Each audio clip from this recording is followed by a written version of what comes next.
Team India ఫైనల్స్కి వచ్చేసింది. ఎవరితో ఆడబోతోంది? South ఆఫ్రికాతో finals ఆడబోతోంది. ఒకసారి చూసుకున్నాము అంటే కొన్ని సిమిలారిటీస్ ఉన్నాయి ఈ గేమ్లో. ఇండియా ఒక్క మ్యాచ్ కూడా ఓడిపోకుండా ఫైనల్స్కి వచ్చింది, సౌత్ ఆఫ్రికా కూడా ఒక్క మ్యాచ్ కూడా ఓడిపోకుండా ఫైనల్స్కి వచ్చింది. ఇది మాత్రమే కాదండోయ్, రెండు కూడా ఇంపార్టెంట్ సిచ్యువేషన్స్లో చోక్ అయ్యే టీమ్సే. అవును, మన టీమిండియా గురించి మనకు తెలుసు. అయితే టీమిండియా కన్నా ఎక్కువగా చోక్ అవుతూ ఉంటుంది సౌత్ ఆఫ్రికా. వాళ్ళకి ఆ ఫైనల్స్కి రావడమే కష్టం. ఫస్ట్ టైం ఫైనల్స్కి వచ్చారు అండ్ సెమీఫైనల్స్కి వెళ్లాల్సిన మ్యాచ్లు సెమీఫైనల్లో ఓడిపోవడము ఇలాంటివి ఎక్కువగా జరుగుతూ ఉంటాయి. అంటే మనకన్నా ఎక్కువగా చోక్ అవుతూ ఉంటారనమాట ఇంపార్టెంట్ మ్యాచెస్లో. అలాంటి రెండు టీమ్స్ మధ్య ఈ T20 వరల్డ్ కప్ ఫైనల్ జరగబోతోంది. మరి రెండు టీమ్స్ ప్లేయింగ్ ఇవన్నీ కంపేర్ చేసి ఎవరికి ఎక్కువ పాయింట్స్ వస్తాయి, ఏ టీమ్ స్ట్రాంగ్గా ఉందో చూద్దాము. సో ఇంగ్లాండ్ లాగా అనుకోద్దండి, సౌత్ ఆఫ్రికా కొన్ని డిపార్ట్మెంట్స్లో మనకు గట్టి పోటీ ఇవ్వబోతోంది. సో వీడియో మొత్తం చూడండి. అయితే ఇంపార్టెంట్ మ్యాచ్ అప్డేట్స్ మీరు మన టెలిగ్రామ్ ఛానల్ ఫాలో అవుతున్నారంటే వాళ్ళకి తెలిసే ఉంటుంది. మనం నిన్న వర్షం పడినప్పుడు కానీ ఎలాంటి అప్డేట్స్ ఇచ్చాము, గ్రౌండ్ లైవ్ అప్డేట్స్ అండ్ అలాగే మ్యాచ్ ప్రిడిక్షన్స్ మనం ఫ్రీగా ప్రొవైడ్ చేస్తున్నాము. చాలా సక్సెస్ఫుల్ ప్రిడిక్షన్స్ ప్రొవైడ్ చేసాము ఈ T20 వరల్డ్ కప్లో. సో డిస్క్రిప్షన్ బాక్స్లో ఉన్న Telugu bus Telegram channel link ద్వారా వెళ్ళి జాయిన్ అవ్వండి. మీకు చాలా బెనిఫిట్స్ ఉంటాయి. అంటే ఫ్రీగా ప్రిడిక్షన్స్ వస్తాయి అండ్ అలాగే అప్డేట్స్ దొరుకుతాయి అనమాట. సో మిస్ అవ్వకండి, ఫేక్ ఛానల్స్లో జాయిన్ అవ్వకండి. మనం ఎటువంటి అమౌంట్ తీసుకోమన్నమాట ఇలాంటి ప్రిడిక్షన్స్ ఇవ్వడానికి. ఎప్పుడూ తీసుకోలేదు, ఇంతకు ముందు తీసుకోలేదు, ఫ్యూచర్లో కూడా తీసుకోము, ఇది పక్కా. సో ఫస్ట్ మనం రెండు టీమ్స్ యొక్క ప్లేయింగ్ ఎలెవెన్ ఎలా ఉండే ఛాన్స్ ఉందో మాట్లాడుకొని ఆ తర్వాత కంపారిజన్లోకి వెళ్ళిపోదాము. Team India playing eleven same playing ఎలెవెన్తో వస్తుంది టీమిండియా. ఒకసారి చూసాము అంటే రోహిత్ శర్మ, విరాట్ కోహ్లీ, రిషబ్ పంత్, సూర్యకుమార్ యాదవ్, శివం దుబే, హార్దిక్ పాండ్యా, రవీంద్ర జడేజా, అక్షర్ పటేల్, కుల్దీప్ యాదవ్, హర్షదీప్ సింగ్, జస్ప్రీత్ బుమ్రా. ఇక next South Africa playing eleven. So ఒకసారి చూసాము అంటే Quinton de Kock, Reeza Hendricks, Aiden Markram, Heinrich Klaasen, David Miller, Tristan Stubbs, Marco Jansen, Keshav Maharaj, Kagiso Rabada, Anrich Nortje, Tabraiz Shamsi. So ఈ విధంగా రెండు టీమ్స్ ప్లేయింగ్ ఎలెవెన్ ఉండే అవకాశం ఉంది. ఫస్ట్ మనం కెప్టెన్స్ విషయం మాట్లాడేద్దాం అనమాట. Rohit Sharma versus Aiden Markram. So ఎలా చూసుకున్నా సరే T20 ఫార్మాట్లో రోహిత్ శర్మకు ఒక ఫినామినల్ రికార్డు ఉందన్నమాట. సో ఎయిడెన్ మార్క్రమ్ మంచి కెప్టెన్ కాదని చెప్పట్లేదు. ఇద్దరితో కంపేర్ చేసినప్పుడు ఖచ్చితంగా రోహిత్ శర్మ కొంచెం అహెడ్లో ఉంటాడు. అది డొమెస్టిక్ ఫార్మాట్ అయినా ఇంటర్నేషనల్ ఫార్మాట్ అయినా ఏదైనా సరే. సో ఇక్కడ ఖచ్చితంగా కెప్టెన్కి పాయింట్స్ వెళ్ళిపోతే మన ఇండియన్ కెప్టెన్కి. ఇక ఓపెనర్స్ విషయానికి వచ్చాము అంటే మన ఓపెనర్స్ రోహిత్ శర్మ, విరాట్ కోహ్లీ, వాళ్ళ openers Quinton de Kock and Reeza Hendricks. So opening ఇద్దరిది ఒకేలా కనిపిస్తోంది. బట్ లోతుగా వెళ్ళామంటే ఒకసారి చూసాము అంటే రోహిత్ శర్మ 7 మ్యాచెస్లో 248 రన్స్, 41 యావరేజ్, 155 స్ట్రైక్ రేట్ అంటే టాప్ 3లో ఉన్నాడు ఈ T20 వరల్డ్ కప్ బెస్ట్ బ్యాట్స్మెన్స్లో రన్స్ చేసి. ఇక Virat Kohli 7 matches 75 runs, 11 average, 100 strike rate. Virat Kohli ఇంతవరకు ఏ మ్యాచ్లో కూడా ఇంపాక్ట్ చూపించలేదు. సో ఫ్యాన్స్ అందరూ వెయిట్ చేస్తున్నారు. ఇక మనం సౌత్ ఆఫ్రికా వాళ్ళ విషయానికి వచ్చాము అంటే క్వింటన్ డీకాక్ 8 మ్యాచెస్లో 204 రన్స్, 25 యావరేజ్, 143 స్ట్రైక్ రేట్. ఇక Reeza Hendricks 8 matches 109 runs, 16 average, 87 strike rate. So ఇక్కడ కూడా సిమిలారిటీ చూసారంటే ఒక ఓపెనర్ బాగా పర్ఫామ్ చేస్తున్నాడు, ఇంకొక ఓపెనర్ రెండు టీమ్స్లో కూడా ఫెయిల్ అవుతున్నాడు. But Quinton de Kock versus Rohit Sharma చూసుకున్నామంటే మనం ఇతను 8 మ్యాచెస్ ఆడి 204 రన్స్ కొట్టాడు, 25 యావరేజ్ ఉంది, 143 స్ట్రైక్ రేట్ ఉంది. కానీ రోహిత్ శర్మ కన్సిస్టెంట్గా ఆడుతున్నాడు అనమాట. క్వింటన్ డీకాక్ ఒక 2 మ్యాచ్ల్లో మంచిగా స్కోర్ చేశాడు కానీ ఎక్కువ మ్యాచ్లో ఫెయిల్ అయ్యాడు. అందుకే మనకు రన్స్ కనిపిస్తున్నా సరే యావరేజ్ కానీ స్ట్రైక్ రేట్ కానీ పెద్దగా కనిపించట్లేదు రోహిత్ శర్మ కన్నా ఎక్కువగా. ఇక విరాట్ కోహ్లీ వర్సెస్ రిజా హెండ్రిక్ చూసాము అంటే ఇద్దరిది ఒకేలాగా ఉంది పర్ఫార్మెన్స్. పెద్దగా పర్ఫామ్ చేయడం లేదు, పెద్దగా ఫామ్లో లేరు. బట్ పాస్ట్ రికార్డ్స్ కానీ ఎక్స్పీరియన్స్ కానీ చూసుకున్నామంటే విరాట్ కోహ్లీ అహెడ్లో ఉంటాడు. బట్ మనం ఇక్కడ రోహిత్ శర్మ ఫ్యాక్టర్, ఆ ఒక్క ఫ్యాక్టర్తో ఓపెనింగ్ డిపార్ట్మెంట్ ఖచ్చితంగా టీమిండియాదే బలంగా ఉందని చెప్పొచ్చు అనమాట. సో అంటే ఆన్ ది డే ఆ రోజు మ్యాచ్లో ఎవరు పర్ఫామ్ చేస్తారో తెలియదు. And Quinton de Kock south Africa పైన చాలా మంచి రికార్డ్, ఫినామినల్ రికార్డ్ అనమాట. ఖచ్చితంగా ఇండియా అంటే చాలా అద్భుతంగా ఆడుతూ ఉంటాడు, సెంచరీ మీద సెంచరీలు చేస్తుంటాడు వన్డే ఫార్మాట్లో. ఇక T20లో కూడా అద్భుతంగా ఆడతాడు. కాబట్టి కొంచెం జాగ్రత్తగా ఉండాలి team India. But Rohit Sharma factor వల్ల మనం ఓపెనింగ్ డిపార్ట్మెంట్లో మన ఇండియాకే ఎక్కువ పాయింట్స్ వేసేస్తున్నాను ఇక్కడ.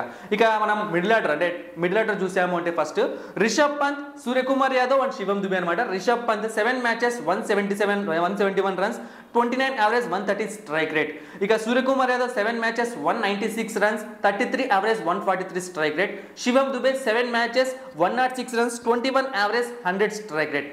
ఇక South Africa middle order Aiden Markram 8 matches 119 runs, 17 average, 117 strike rate. Heinrich Klaasen 8 matches 138 runs, 28 average, 112 strike rate. David Miller 8 matches 148 runs, 30 average, 100 strike rate. So Rishabh Pant versus Aiden Markram. So చూసుకున్నాము అంటే clear కట్గా కనిపిస్తుంది అనమాట. ఇక్కడ రిషబ్ పంత్ చాలా ముందున్నాడు. ఎందుకు అంటే బ్యాక్ టు బ్యాక్ 2 మ్యాచెస్లో ఫెయిల్ అయినా అంతకుముందు కన్సిస్టెంట్గా పర్ఫామ్ చేశాడు. చాలా మంచి రన్స్ కనిపిస్తున్నాయి కంపేర్ టు ఎడెన్ మార్క్రమ్. చూసుకున్నామంటే యావరేజ్ కూడా ఎక్కువగానే ఉంది, కానీ ఎడెన్ మార్క్రమ్ తక్కువగా ఉందన్నమాట. అందుకే ఇక్కడ రిషబ్ పంత్ వైపు వెళ్ళిపోతున్నాను. ఇక Heinrich Klaasen versus Suryakumar Yadav ఇద్దరు కూడా ఒకేలాంటి ప్లేయర్స్, అంటే క్లచ్ ప్లేయర్స్ టీమ్ ఆ టీమ్స్ ఆడే వాళ్ళకి మ్యాచ్ని వన్ సైడ్ తిప్పే ప్లేయర్స్ అనమాట. So Suryakumar Yadav and versus Heinrich Klaasen చూసాము అంటే ఓవరాల్గా ఇద్దరు సేమ్ లాంటి ప్లేయర్సే, కానీ ఈ T20 వరల్డ్ కప్లో మాత్రం సూర్యకుమార్ యాదవ్ ముందున్నాడు. సో స్టాట్స్ మీకు కళ్ళ ముందు ఉన్నాయన్నమాట. హెన్రిచ్ క్లాసెన్ స్ట్రైక్ రేట్ చూసారంటే 112 స్ట్రైక్ రేట్ ఉంది. హెన్రిచ్ క్లాసెన్ ఎలాంటి బ్యాట్స్మెన్ మనకు తెలుసు, 190, 170, 180 స్ట్రైక్ రేట్తో బ్యాటింగ్ చేస్తాడు. ఇంత తక్కువ స్ట్రైక్ రేట్ ఉంది అంటే నేను ఒప్పుకుంటాను, కొన్ని పిచ్చెస్ వాళ్ళు ఆడిన పిచ్చెస్ చాలా టఫ్గా ఉన్నాయి కాబట్టి కొంచెం స్లోగా ఆడారని చెప్పొచ్చు. అదే టైంలో యావరేజ్ చూసుకున్నా సరే చాలా తక్కువగా అనిపిస్తుంది. సో ఇక్కడ సూర్యకుమార్ యాదవ్ మంచి కండిషన్లో ఉన్నాడు అనమాట, బండి కండిషన్లో ఉంది సూర్యకుమార్ యాదవ్ది. ఇక Shivam Dube versus David Miller comparison అవసరం లేదు. అంటే ఇద్దరు డేవిడ్ మిల్లర్ తన స్థాయికి తగ్గట్టు అయితే ఆడట్లేదు, బట్ మనం కంపేర్ చేయాల్సినప్పుడు అది ఎక్స్పీరియన్స్ వైజ్ అవ్వచ్చు, ప్రెసెంట్ స్టాట్స్ అవ్వచ్చు, ఎక్కడ చూసుకున్నా సరే డేవిడ్ మిల్లరే అహెడ్ ఉన్నాడు. అంటే ఇక్కడ మిడిల్ ఆర్డర్ చూసామంటే మన వాళ్ళు ఇద్దరు బాగా పర్ఫామ్ చేస్తున్నారు, వాళ్ళ దగ్గర నుంచి ఒకరు మాత్రమే బాగా పర్ఫామ్ చేస్తున్నారు. సో మన వాళ్ళకి కొంచెం ఎక్కువ పాయింట్స్ వెళ్ళిపోతాయి. ఇక లోయర్ మిడిల్ ఆర్డర్ చూసుకున్నాము అంటే Hardik Pandya, Ravindra Jadeja and Axar Patel, Tristan Stubbs, Marco Jansen. So ఇక్కడ చూసుకున్నామంటే మార్కో జెన్సన్ బౌలింగ్ ఆల్రౌండర్, బట్ ఇక్కడ ఏమర్థమవుతుందంటే మనకి సౌత్ ఆఫ్రికాకు బ్యాటింగ్ డెప్త్ అనేది తక్కువగా ఉంది.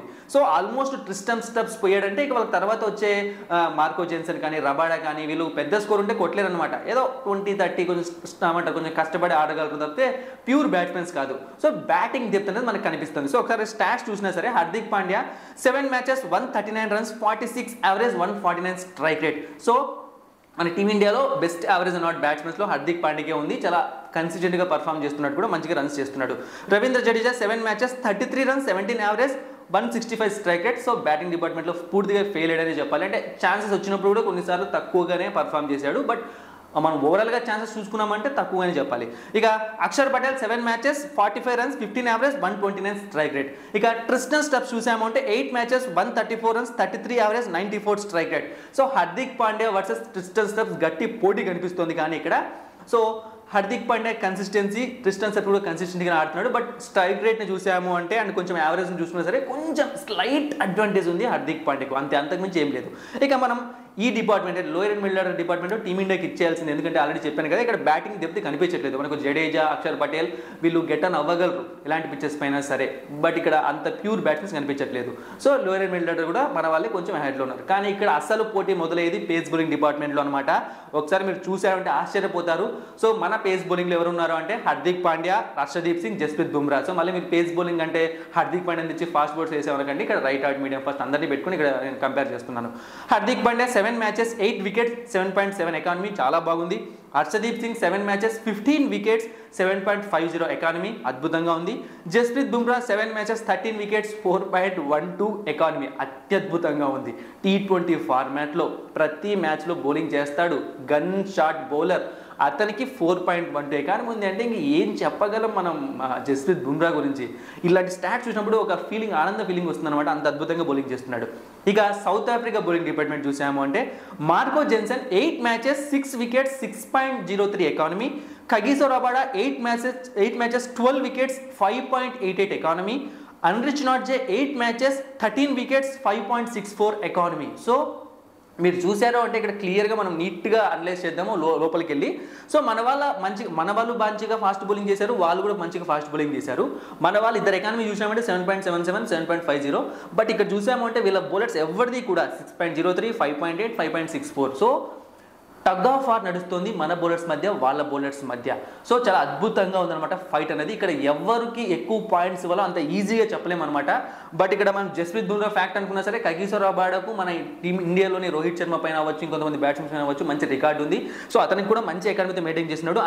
అదే టైంలో అన్రిచ్ నాట్జే కూడా ఫామ్లో కనిపిస్తున్నాడు. సో ఈ ఇద్దరి కాంబినేషన్ అనేది చాలా డేంజరస్గా ఉంటుంది, Anrich నాట్జే and Kagiso Rabada. So చాలా టఫ్ అనమాట ఇక్కడ ఎవరు బాగా వేస్తారని చెప్పడం. నేనైతే ఇక్కడ డ్రా చెప్తున్నా, అంటే రెండు bowling departments, pace bowling departments సమానంగా ఉన్నాయి. ఆ రోజు ఎవరు బాగా వేస్తారో ఆ పిచ్ ఎవరి బౌలింగ్కి బాగా అనుకూలిస్తున్నది చూడాలి. ఎందుకంటే వీళ్ళ బౌలింగ్లో పేస్ ఎక్కువగా ఉంది. మార్కో జెన్సన్ అవ్వచ్చు, కగిసో రబాడా అవ్వచ్చు, అన్రిచ్ నాట్జే అవ్వచ్చు, పేస్ చాలా ఉంది. మన సైడ్ అంత పేస్ కనిపించట్లేదు. సో స్లైట్ అడ్వాంటేజ్ పేస్ కిందికి వెళ్ళారంటే మాత్రం నేను ఖచ్చితంగా సౌత్ ఆఫ్రికా వాళ్ళకి కొంచెం ఎక్కువ క్రెడిట్స్ ఇస్తాను. అంటే లైట్గా స్లైట్ అడ్వాంటేజ్ అంటారు కదా. ఎందుకు అంటే కూడా మనం బ్యాటింగ్లో అంత స్ట్రిక్ట్గా ఉన్నప్పుడు మన బౌలింగ్లో కూడా వాళ్ళు వేస్తున్నప్పుడు ఇవ్వాలి కదా. ఎందుకంటే ఇక్కడ మనం ఇండియాకి సపోర్ట్ చేస్తూ ఉన్నా సరే రియల్ స్టాట్స్ వచ్చినప్పుడు మనం ఒప్పుకోవాల్సిందే. సో కొంచెం స్లైట్ అడ్వాంటేజ్ పేస్ బౌలింగ్ ఉంది. ఇక స్పిన్నర్స్ చూసాము అంటే రవీంద్ర జడేజా ఇంతవరకు వికెట్స్ అంటే నెంబర్ ఆఫ్ వికెట్స్ 2 కన్నా తక్కువ ఉంటే ఇక్కడ మనం ఇంక్లూడ్ చేయట్లేదు. రవీంద్ర జడేజా పెద్దగా వికెట్స్ తీసుకోలేదు. Axar Patel 7 matches 8 wickets 6.88 economy. Kuldeep Yadav 4 matches 10 wickets 5.87 economy. ఇక సౌత్ ఆఫ్రికా టీంకి వచ్చాము అంటే Aiden Markram 8 matches 2 wickets 6.62 economy. Aiden Markram bowling కూడా చేస్తాడు అప్పుడప్పుడు. ఇక Keshav Maharaj 7 matches 9 wickets 6.08 economy. ఇక Tabraiz Shamsi 4 matches 11 wickets 7.54 economy. So Kuldeep Yadav తక్కువ మ్యాచ్లు ఆడాడు, ఎక్కువ వికెట్స్ తీసుకున్నాడు అంటే తబ్రేజ్ షంషీ కూడా ఆడిన తక్కువ మ్యాచ్లో ఎక్కువ వికెట్స్ తీసుకున్నాడు. బట్ స్పిన్ బౌలింగ్లో ఏ కంట్రీ వాళ్ళు వచ్చినా నేను ఇండియా వైపే నిలబడతాను. దానికి కారణం ఏంటి అంటే వాళ్ళే అంత బాగా బౌలింగ్ చేస్తే స్పిన్ బౌలింగ్, మన దగ్గర ఇంకా క్వాలిటీ స్పిన్ బౌలింగ్ ఉంటుంది అనమాట. ఆ పిచ్చెస్ కరెక్ట్గా పడ్డాయి అంటే ఇక మన ఆపలేరు అనమాట. అందుకే ఇక్కడ వికెట్స్ అనేవి ఓవరాల్గా ఎక్కువ కనిపిస్తున్నా సరే. బట్ నేనైతే ఎందుకంటే రవీంద్ర జడేజా వికెట్ తీయకపోవచ్చు, కానీ ఇంపార్టెంట్ టైంలో పార్ట్నర్షిప్ని బ్రేక్ చేయాలన్నా సరే ఆ ప్రెజర్ని పెట్టగలడు అతను.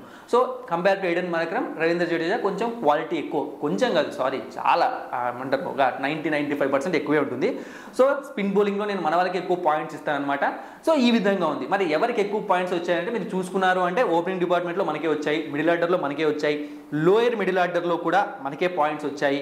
అండ్ పేస్ బౌలింగ్లో మాత్రం స్లైట్ అడ్వాంటేజ్ వాళ్ళకి ఇచ్చాను.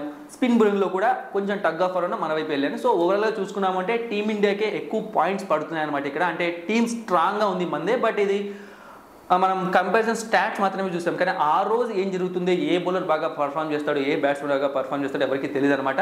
సో చాలా టఫ్ ఫైట్. సెమీఫైనల్తో కంపేర్ చేస్తే నాకు ఫైనల్ మ్యాచే చాలా టఫ్గా అనిపిస్తుంది. అంటే ఫస్ట్ మనం ఇంగ్లాండ్తో సెమీఫైనల్, ఇంగ్లాండ్ చాలా స్ట్రాంగ్ అనుకున్నాం, కానీ ఇక్కడ సౌత్ ఆఫ్రికా మనకు గట్టి పోటీ ఇవ్వడానికి రెడీగా ఉందన్నమాట. ఫైనల్స్లో అంత ఈజీ కాదు ఈ మ్యాచ్. సో ప్రివ్యూ వీడియో మళ్ళీ తెలుసుకుందాం, అంటే ఏంటి పరిస్థితి అని చెప్పి పిచ్ రిపోర్ట్ అదంతా, వెదర్ రిపోర్ట్ అదంతా. సో ఇది కంపారిజన్ బాగా ఉందనుకుంటున్నాను. కామెంట్ చేయండి మీకు నచ్చిన వీడియో. అలాగే తెలుగు బస్ టెలిగ్రామ్ ఛానల్లో జాయిన్ అవ్వండి, డిస్క్రిప్షన్ బాక్స్లో లింక్ ఉంది. Thank you for watching and supporting మీ. మరిన్ని ఇంట్రెస్టింగ్ వీడియోస్ కోసం సబ్స్క్రైబ్ చేయడం మర్చిపోకండి.